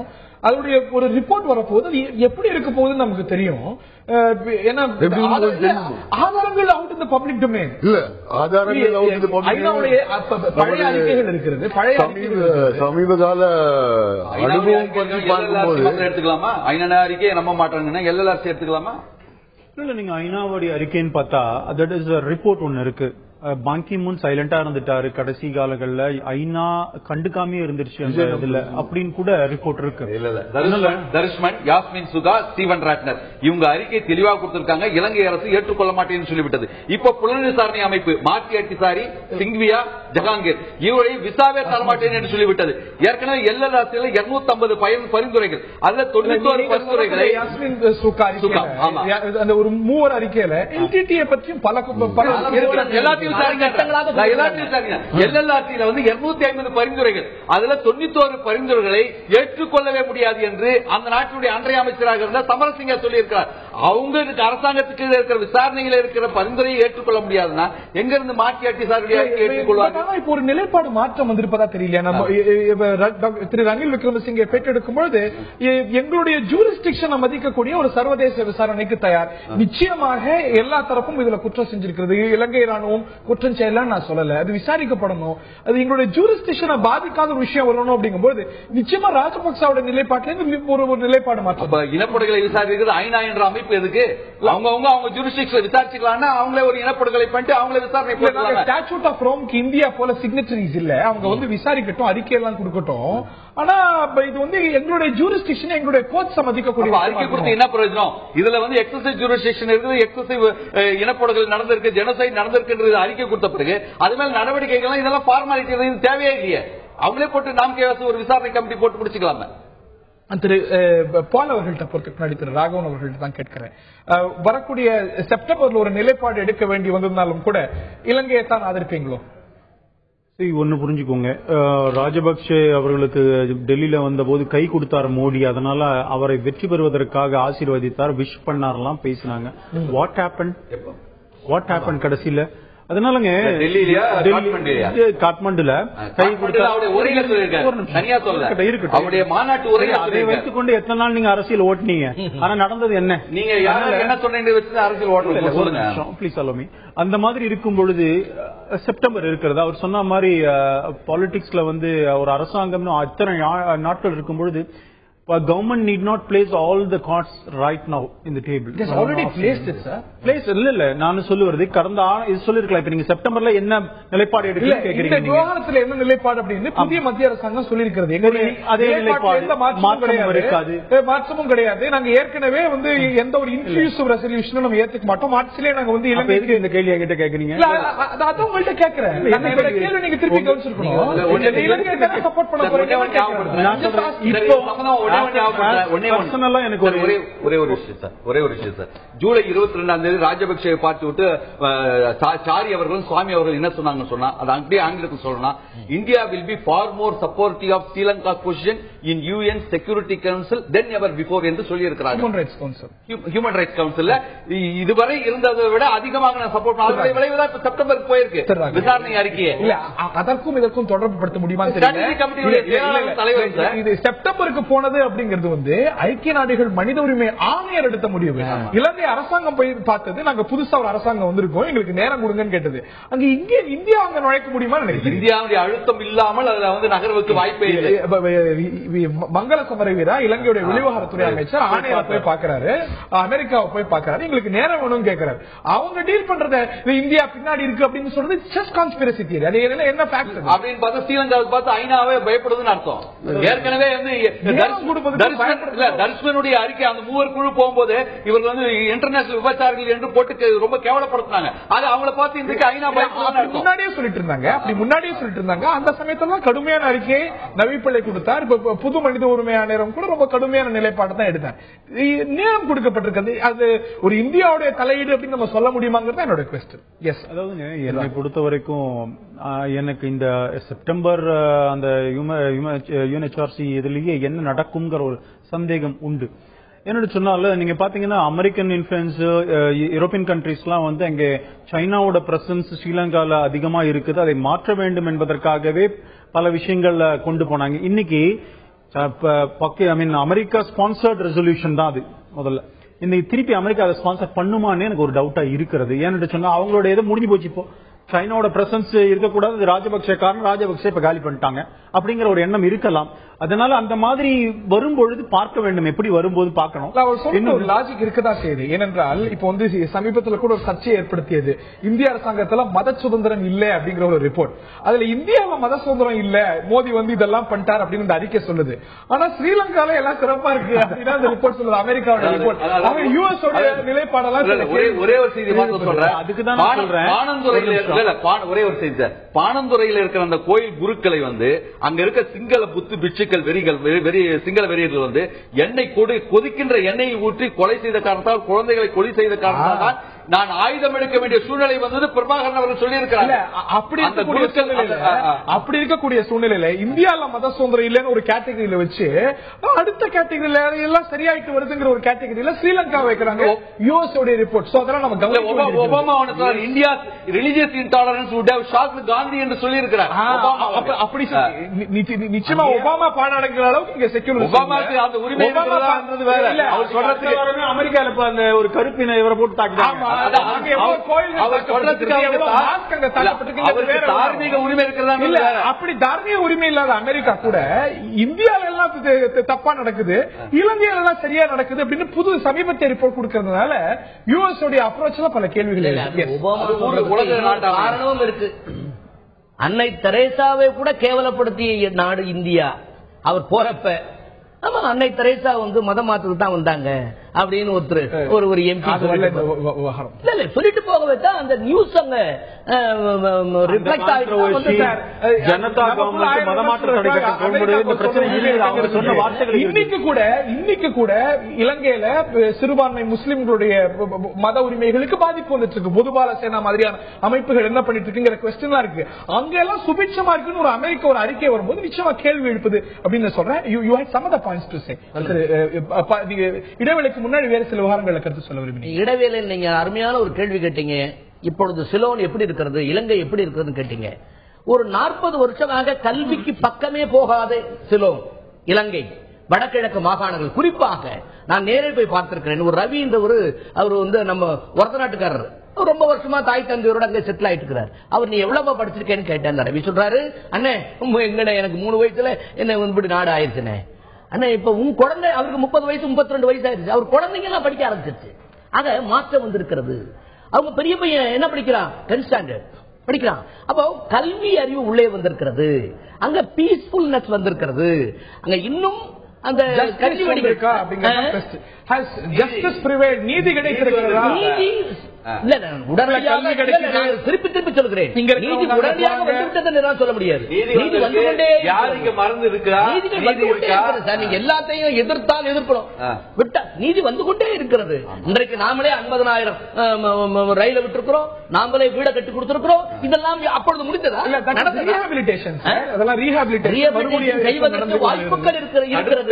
முகாம்ல இன்னும் ஆயிரக்கணக்கான பேர் இருந்துட்டு தான் சார் இருக்கிறாங்க. இந்தியா விட்டு முகாம்ல 1.5 லட்சம் பேர் இருக்கிறாங்க. இந்தியாவில் போக மாட்டேங்கிறாங்க. ஏன்? அதனால சொல்றேன், நான் பாதி பேர் போக தயாரா இருக்காங்க. பரவாயில்ல, 1.5 லட்சம் பேர் சாகடிச்சதை விட்டுலான்றீங்களா? அதனால பரவாயில்ல, இந்த சாகடிச்சதை பத்தி நீதி விசாரணை வேண்டாம், விட்டுலாம். 26 வருஷமா சாகடிச்சேன் இதே பல்லவி பாடிக்கிட்டு திறமறுத்தல் வேந்தருக்கு பொழுதுபோக்கு, நம்மளுக்கு உயிரிழக்கு மாதிரி என்ன தெரியும்? நீங்க உங்களுக்கு தெரியாது. சாகடிச்சதுக்கு பார்சல் பாசனா இருக்கிற காங்கிரசுக்கு தெரியாது. சாகடிப்பதற்கு என்ன பேசுறாரு?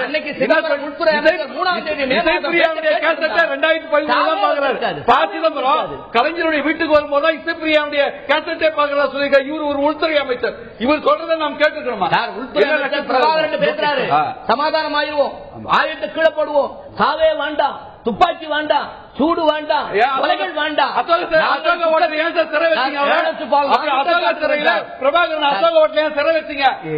அவர் ரொம்ப சவுண்டா பேசுறாரு. அண்ணன் சவுண்டா பேசி என்ன பிரயோஜனம்? ஒரே குரல் தான், ஒரே மைக் தான் கேட்கும். நான் திருப்பி சொல்லுகிறேன், மக்கள் வாழ்வதற்கு எத்தனித்து விட்டார்கள், ரெடி ஆகிட்டாங்க. 40 வருஷம் ஒரு கொடுமையை அனுபவித்து விட்டோம். அது அவராலா இவராலா தெரியாது. பாதிக்கப்பட்ட உணர்வாளர்கிட்ட இருந்து சவுண்ட் அதிகமா தான் சார் வரும். நீங்க தப்பா நினைக்கிறீங்க. எங்களுடைய தொப்புள் கொடி உறவு நாங்க நினைக்கிறோம், நீங்க அப்படிதான் பேசுறீங்க. மத்திய மாகாணத்திலே 3 லட்சம் தொப்புள் கொடி உறவு இருக்கிறது. அவங்களை பத்தியும் பேசணும். நான் திரு சம்பந்தன் அவர்கள்ட்ட இறுதி கட்ட வார்த்தை கேட்க இருக்கின்றேன். ஏற்கனவே இந்த ஒரு போர் முடிந்ததுல இருந்து 3 தேர்தல்களை சந்தித்திருக்கிறது. இதுல பாய்காட் பண்ணணும் அப்படிங்கிற ஒரு கோரிக்கை டயஸ்போரா இருந்து அப்பப்போ வரும். அதையும் மீறி நிச்சயமாக அவங்களுக்கு இன்னைக்கும் பல சங்கடங்கள் இருக்கிறது. அடுத்த கட்ட தேர்தலும் ரொம்ப ஒரு முக்கியமான ஒரு தேர்தலாக இருக்க போகிறது.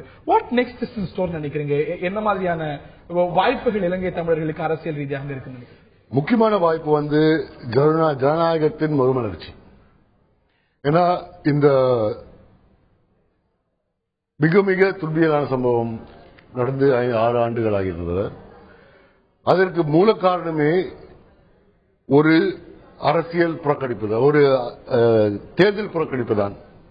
2005ஆம் ஆண்டு நடந்த தேர்தல் புறக்கணிப்பு, திட்டமிட்ட தேர்தல் புறக்கணிப்பு, ஒரு மாற்று அரசாங்கத்தை இலங்கை கொண்டு வந்து யுத்தத்தால் தான் முடிக்க முடியும் என்ற ஒரு அரசாங்கம் வந்து யுத்தமால் முடிந்தது.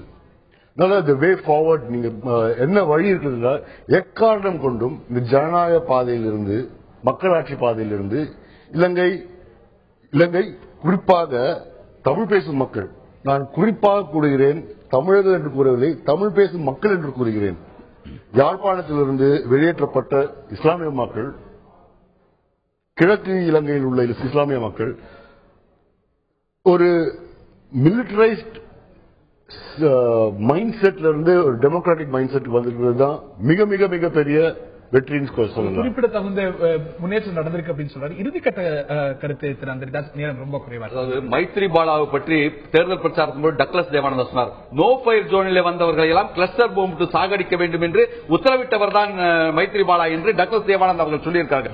என்ன சொன்னா, எல்லாமே அவரை வாக்களித்ததுல தமிழர் இருக்கலாம், பரவாயில்ல, சரி, இவ்வளவு இனப்படுதலை செய்த ராஜபக்சே இது பரவாயில்ல அவங்க நினைச்சிருக்கலாம், அவங்களுக்கு எப்படின்னு தெரியல. ஆனா HRC காங்கிரஸ் கையாண்ட முறையை மாற்றி எப்படியாவது இந்திய சர்க்கார் அழுத்தம் கொடுத்தால் தான் அது உண்மையான அணுகுமுறையாக இருக்கும் என்பது எங்களுடைய கருத்து. வரக்கூடிய செப்டம்பர்ல ஒரு மனித உரிமை ஆணையத்தில் ஒரு கவுன்சில்ல இந்தியா இலங்கைக்கு எதிராக அழுத்தம் கொடுக்கணும் அப்படின்னு சொல்றீங்க. என்ன மாதிரியான ஒரு சூழல் ஏற்பட போகிறது, என்ன மாதிரியான மாற்றங்கள் ஏற்பட போகிறது அப்படிங்கிற ஒரு கேள்வி நிச்சயமான முக்கியமான ஒரு கேள்வி.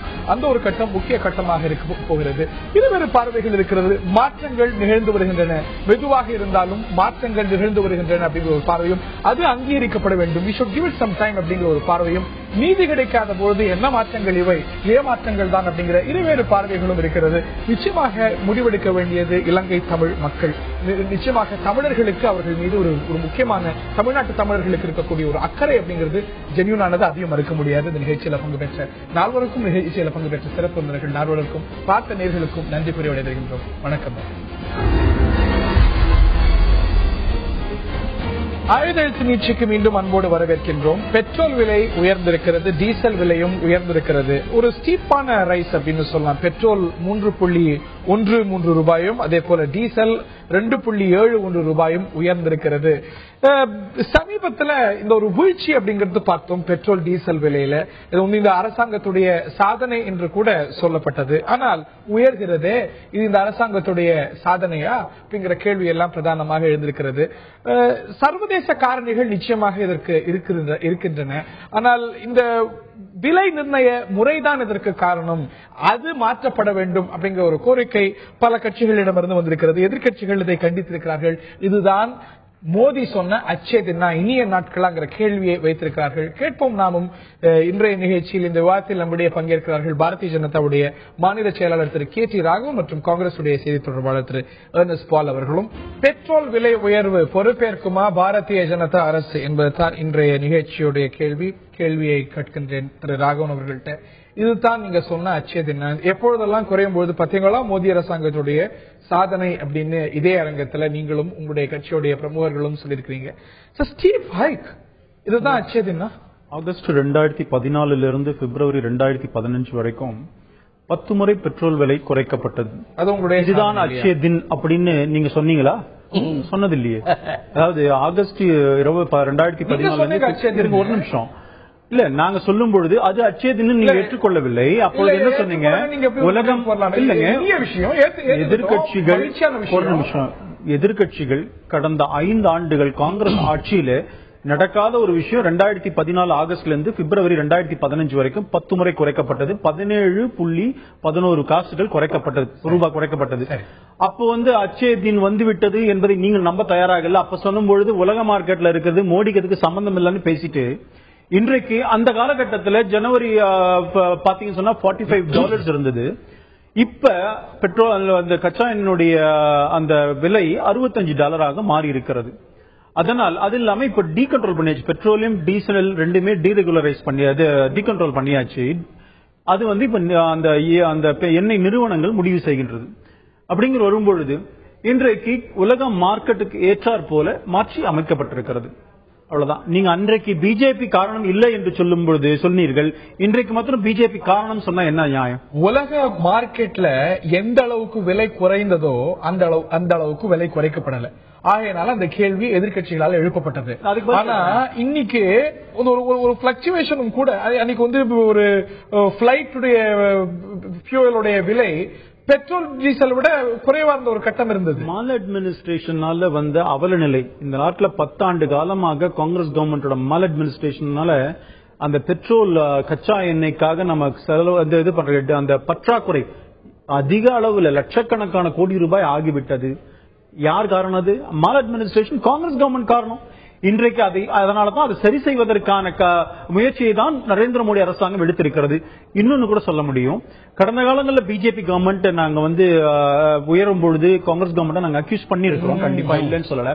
ஏன் என்று சொன்னால், ஒரு பெட்ரோல் டீசல் விலை உயரும் பொழுது அடுத்த எதிர்காலத்தை கருத்தில் கொண்டு சில நடவடிக்கைகளை எடுக்கணும்.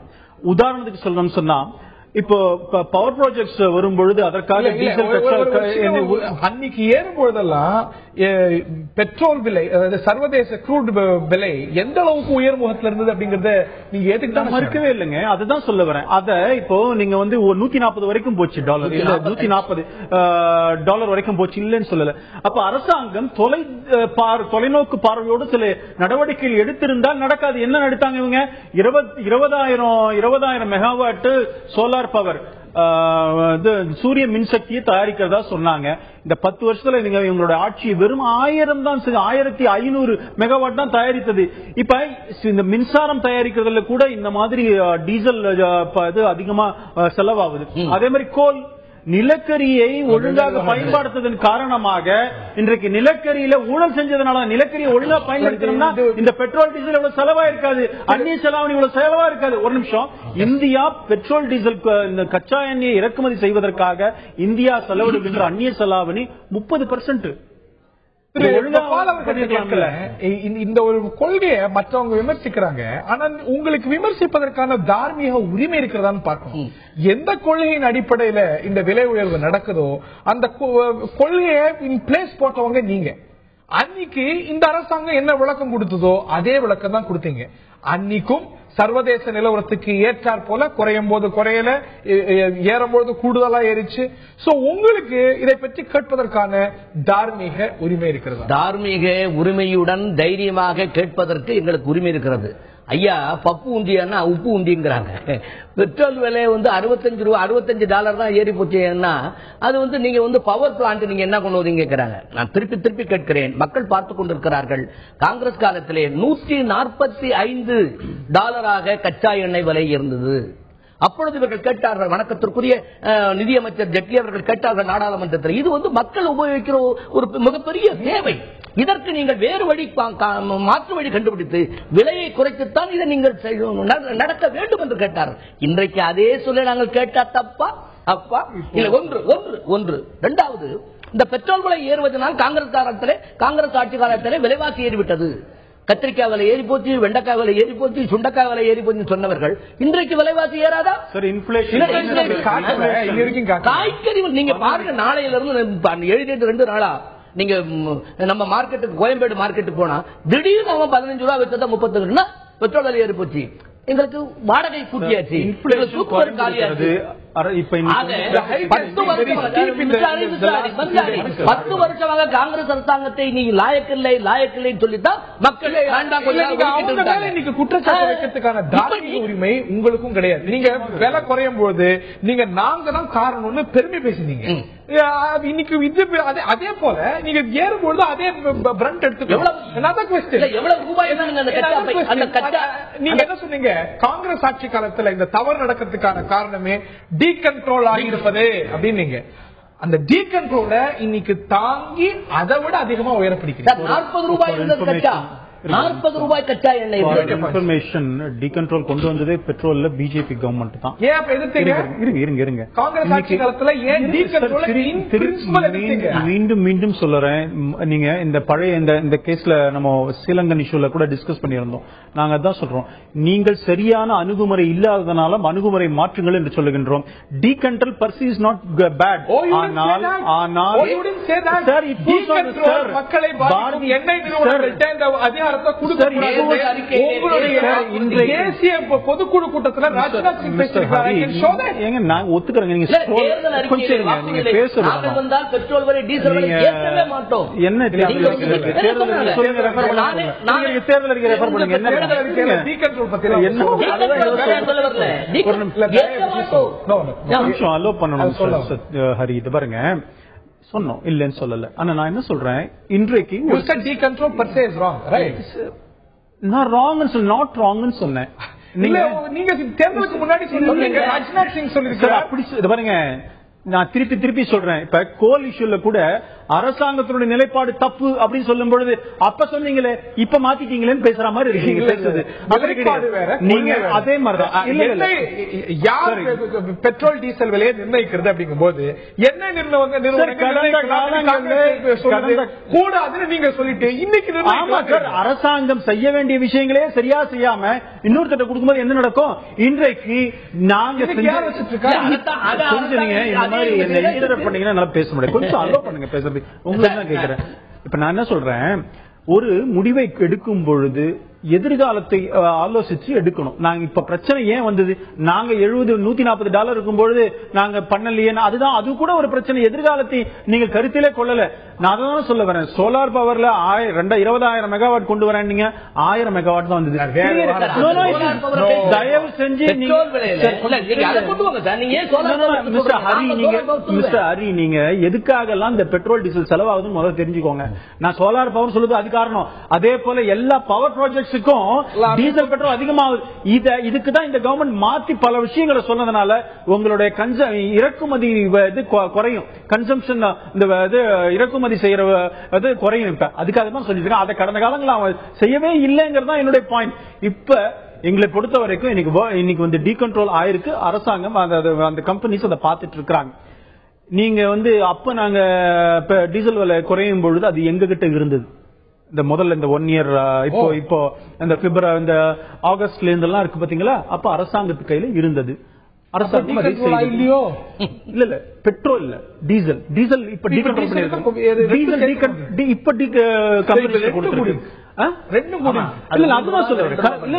சொல்ல வரல. நான் சொல்றது எப்ப அரசாங்கம் பார்வையில் இருந்தது, எப்ப அது டீகண்ட்ரோல் ஆச்சுன்றத பத்தி பேசுறேன்.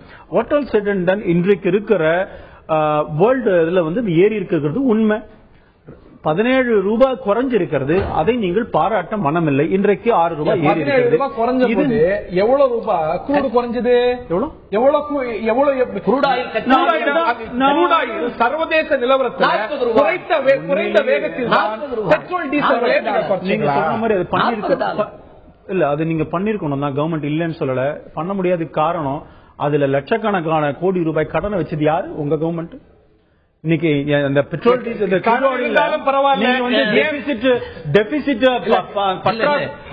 எவ்வளவு கடனை வைத்து விட்டு போனீங்க. இந்த கடன் எல்லாம் சரி பண்ண வச்சாலும் பரவாயில்ல, கடன் இருந்தாலும் பரவாயில்ல, பெட்ரோல் டீசல் விலையை கூட்டாதீங்க. கூட்டினா நாங்க நாடு தழுவிய வேலை நிறுத்தம் மீண்டும் அன்னைக்கு கடன் இருந்தா அதை சரி செய்யவே இல்லைங்கிறத உங்களோட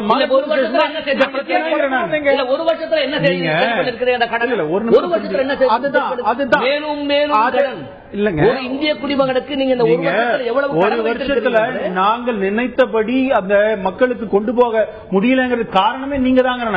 உங்களுடைய கடனை அடைக்க வேண்டிய கட்டாயம் இன்றைக்கு இருக்கிற அரசாங்கத்துக்கு இருக்கிறது. எல்லா அளவுலயும் கேஸ் மானியத்தை கொடுக்கும் போது கூட அதுலயும் பிரச்சனை. 3 கோடி போலி கார்டை வச்சிருக்கீங்க, போலி இணைப்பை கொடுத்திருந்தீங்க. அதெல்லாம் சரி பண்ற வேலையில தான் இந்த அரசாங்கம் செய்து கொண்டிருக்கிறது. அதனால மக்களுக்கு அதை ரீச் பண்ண முடியலங்கிறது உண்மை. ஆகஸ்ட் 2013 ஒரு பேரல் க்ரூட் 6799 ரூபாய் வித்துச்சு. அப்போ கொடுக்கப்பட்ட விலை அப்படிங்கிறது 71 ரூபாய், விற்கப்பட்ட விலை பெட்ரோல் 71 ரூபாய்.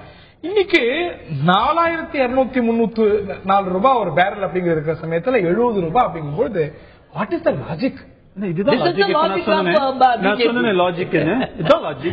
நீங்க $140 வரைக்கும் போனது இப்ப குறைந்திருக்கிறது. ஆனால் இதற்காக இந்த நாட்டுக்கு ஏற்பட்ட கடன் எவ்வளவு? அதை யார் சரி பண்ணுவாங்க? கடன் பெருசா இல்லங்க. ஆமாங்க, இதை சரி செய்யணும்ல. சரி, கடன் இந்த நாட்டுக்கு கடன் அதிகமா வச்சுட்டு போனதுனாலதான் இந்த பிரச்சனை. அதனாலதான் அரசாங்கம் இன்னைக்கு வந்து பிஸ்கல் டெபிசிட்ட குறைக்கணும், எல்லா செலவினங்களையும் குறைக்கணும்னு அரசாங்கம் ஏன் செய்யணும்? இந்த மாதிரி கடனை வைத்துக் கொண்டு வருகின்ற ஒரு அரசாங்கத்திற்குடைய கட்டாயத்துல உட்படுறாங்கல்ல, செலவினங்களை குறைக்க வேண்டும் சொல்லிட்டு பிரைம் மினிஸ்டர் எத்தனை டைரக்ஷன்ஸ் கொடுக்கிறார். இதுக்கெல்லாம் காரணம் இல்ல உங்களுடைய தவறான பொருளாதார கொள்கை. அதனால தான் சார் அரசாங்கத்தில் இப்ப கல்வியில குறைச்சிருக்காங்க, சுகாதாரத்துல குறைச்சிருக்காங்க, மக்களுக்கு சீர்திருத்தம் பண்றதுல குறைச்சிருக்காங்க, மானியங்கள் கொடுக்க மாட்டேன்றாங்க, விவசாயிகளுடைய மானியங்களை குறைச்சிருக்காங்க. உண்மைதான். அந்த மானியத்துல கேஸ் மானியத்துல இப்ப என்ன சொன்னாங்க, நீங்க பேசிட்டீங்க பிரதர், என்ன சொன்னாங்க, காங்கிரஸ்காரங்க லாய்க்கு இல்ல, அவங்க இருக்கிற காலத்துல சோனியா காந்தி காலத்துல நல்லாவே இல்லை, எங்களை விடுங்க. நாங்க கூட நினைச்சோம், சொன்னாரு கருப்பு பணத்தை கொண்டு வந்துருவேன், அக்கௌண்ட் ஓபன் பண்ணுங்க, 15 லட்சம் ரூபாய் உங்க அக்கௌண்ட்ல போட்டுருன்னு. ஒரு வருஷமா கருப்பு பணத்தை வந்துரும் பேங்க் அக்கௌண்ட்ல 15 லட்சம் ரூபாய் வரும். பெட்ரோல் விலை தான் ஏறுறது, 2 ரூபாய் 3 ரூபாய் டீசல் விலை. இல்ல வேற விவகாரம், பெட்ரோல் விலை ஏற்றுவதற்கு திறமை இல்லாத மோடி அரசாங்கம் சொல்லுவாங்க. நிர்வாகம் திறமை இல்லாத மோடி அரசாங்கம் பெட்ரோலை ஏற்றுங்களா? இல்ல ஏற்றியதற்கு விட மாட்டேங்குது போகுது. பெட்ரோல் எப்படி நீங்க எங்களை காங்கிரஸ் காலத்துல வெறும் 45 ரூபாய் இல்ல 145 ரூபாய் ஒரு கச்சா பேரல் அந்த க்ரூட் ஆயில் இருந்தது. அப்பொழுது சமாளிக்க முடியாத நீங்க உங்களுடைய வார்த்தையிலே 67 ரூபாய் இருந்தது. இன்றைக்கு 65 ரூபாய் இருக்கிற பேரல் விலை 67 ரூபாய். காரணம் என்ன வேணாலும் இருக்கலாம் திரு ராகவன். பெரிய ஸ்டீப் டிக்ளைன் இருந்த போது நீங்க அதனது பலனை, அதாவது சர்வதேச நிலவரத்துல பெரிய ஸ்டீப் டிக்ளைன் இருந்த போது பலனை காமன் மேனுக்கு அந்த அளவுக்கு கொண்டு போகல. பல முறை குறைந்தது அப்படிங்கிறது மாற்றம் இல்ல. ஆனா சர்வதேச நிலவரத்துல குறைந்த வேகத்துல அந்த துணியில குறையல அப்படிங்கறது ஏற்றுக்கணும். இன்னொன்னு இப்ப கூடுது, நீங்க விளக்கம் கொடுத்தாலும் கூட தி அச்சே தின் நீங்க சொன்ன இனிய நாட்கள் காமன் மேன போய் சென்றடை. நான் நிச்சயமா மாறுபடுறேன். ஒரு விஷயத்தை வைத்துக் கொண்டு இல்ல, இதுலயும் கூட அதற்கு காரணம் கூட நீங்க பல இதுல எக்கனாமிக்ஸ் நிறைய இருக்கு. நீங்க வந்து க்ரூட் அது வந்து நீங்க டாலர்ல வாங்கும் பொழுது இந்திய ரூபாயினுடைய மதிப்பு குறையும் பொழுது அதற்கேற்ற அளவுக்கு நம்ம ஃபாரின் எக்ஸ்சேஞ்ச் கொடுக்க வேண்டிய அவசியம் இருக்கு. எத்தனையோ விஷயங்கள்லாம் இருக்கு. அது பெரிய சப்ஜெக்ட். ஏதோ இது வந்து ஒரே வரியில ஏன் இப்படின்னு சொல்ல முடியாது. இல்லங்க, எஸ் கவர்மெண்ட் நான் அப்போ அப்படி பார்த்தா ஸ்டேட் கவர்மெண்ட் எல்லாம் அவங்களுடைய மாநிலங்கள் வரி விற்கிறாங்களா, அதெல்லாம் குறைச்சாங்களா? எந்த கவர்மெண்ட் கோவால குறைச்சிருக்காங்க. அந்த கோரிக்கை தனி, அந்த கோரிக்கை தனி. நீங்க சென்ற மத்திய அரசு வந்து கலால் வரி உயர்த்தினா ஏன் உயர்த்தணும் கேட்டு இன்னைக்கு குறைஞ்சிருக்கிற சமயம் தான் சரியான சமயம் அப்படின்னு சொல்லிட்டு அந்த ஒரு பலன், அந்த விலை குறைவுடைய பலன் கூட அதுதான் சொல்ல மீண்டும் சொல்லுகின்றேன். அரசாங்கத்திற்கு நிர்பந்தத்தை உருவாக்கியது காரணம் காங்கிரஸ் கவர்மெண்ட். நீங்க தான் சார் அச்சேதன் கொண்டு வர.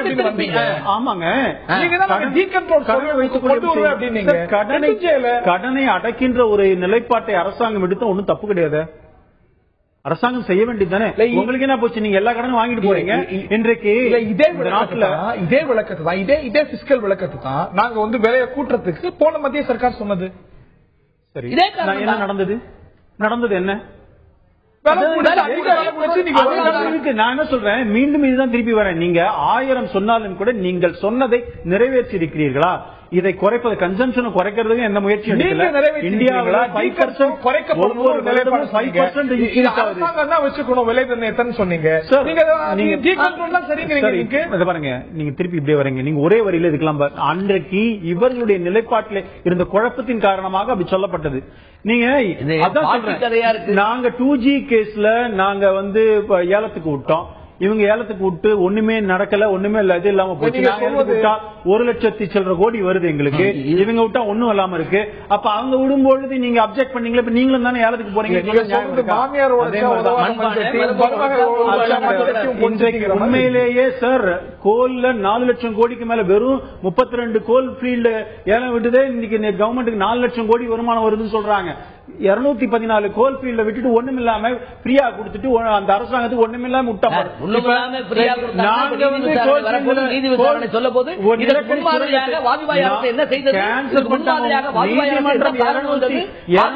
எப்படி எல்லாம் கொண்டு வந்தார்கள், எப்படி எல்லாம் அப்ப வாஜ்பாய் அரசு காலத்தில் இல்ல காங்கிரஸ் அரசாங்கம் இறுதிவாதம் என்ன நிறுவனங்களுடைய இந்த ஒரு பிஸ்கல் பொசிஷன் அப்படிங்கிறது அவ்வளவு சிறப்பானதாக இல்ல. இதெல்லாம் மாற்றி அமைக்கப்படணும், கடன் இருக்கிறது, அரசாங்கம் பெரிய உதவி செய்கிறது, அந்த நிலையெல்லாம் மாத்தணும் அப்படிங்கிற விளக்கத்தை நீங்க சொன்னீங்க. ஒரு வருஷத்துல பெருசா மாறிட முடியாது. அதே விளக்கத்தை தான் அவங்களும் சொல்றாங்க. அப்படிங்கும்போது நீங்க அதை ஏத்துக்கணும் இல்லையா? இல்ல ஏத்துக்க முடியாது. ஏன்னா இவங்க சொன்னாங்க 10 வருடமாக ஆண்ட காங்கிரஸ் ஆட்சி $145 பேரல் விலை வித்த போது, $145 பேரல் விலை வித்த போது, நீங்க $67, $60 பெட்ரோல் விலையும் இருந்த பொழுது இவர்கள் எக்கரித்தார்கள். ஏன் கலால் வரியை குறைக்க வேண்டியதானே, ஏன் அந்த வரியை குறைக்க வேண்டியதானே, ஏன் அரசாங்கத்திலிருந்து பணம் மானியம் கொடுத்து போட வேண்டியதானே சொன்னார்கள். நாங்கள் ஆட்சிக்கு வந்தால் அடுத்த நாளே பெட்ரோலை பார்த்துக் கொள்கிறோம், இவர்கள் செய்கிற தப்பங்கள் மாற்றுகிறோம் என்று தெரு தெருவா இவங்க பேசுறாங்க. நீ மேல தலைவர்கள் பேசுறதுனால கீழ தலைவர்கள் பேசுறது நாடாளுமன்றத்தில் பேசுறாரு. இப்ப டீசென்ட்ரலைஸ் பண்றா என்ன, ஏன் தப்பு? ஏன் உங்களுக்கு அரசாங்கத்தினுடைய மானியம் நிறைய பணம் உங்களுக்கு கொண்டு கிடக்குது, பெட்ரோல் விலை நீங்க வந்து கூட்டாம கலால் வரியா இருந்தா என்ன?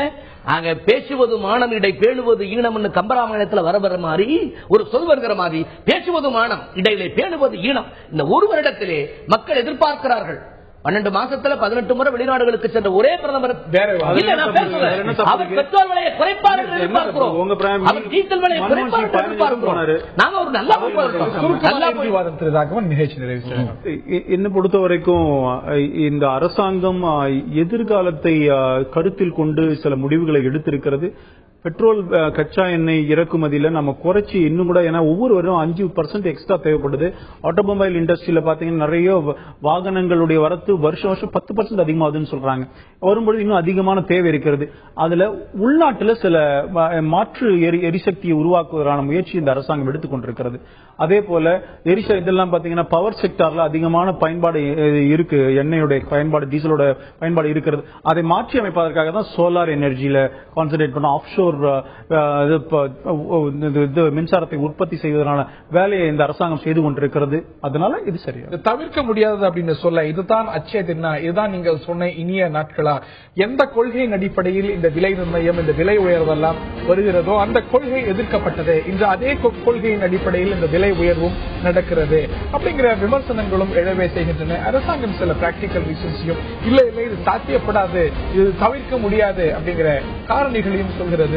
நிச்சயமாக சாமானியனை நேரடியாக பாதிக்கக்கூடிய ஒரு விஷயம். இந்த நிலை மாற வேண்டும். அரசாங்கம் சொன்ன இந்த ஒரு அச்சேதம் அப்படிங்கிறது வர வேண்டும். ஏனென்றால் பெட்ரோல் டீசல் விலை அப்படிங்கிறது நேரடியாக விலையேற்றத்தோடு தொடர்புடைய விஷயம். இதில் அரசாங்கம் மேலும் ஒரு தெளிவான ஒரு நன்மை விளைவிக்கக்கூடிய முடிவுகளை எடுக்க வேண்டும் அப்படிங்கிறது தான் எல்லாருடைய பார்வை. நிகழ்ச்சியில் பங்கேற்ற இருவருக்கும் பார்த்த நேர்களுக்கும் நன்றி கூறி விடைபெறுகிறேன். வணக்கம்.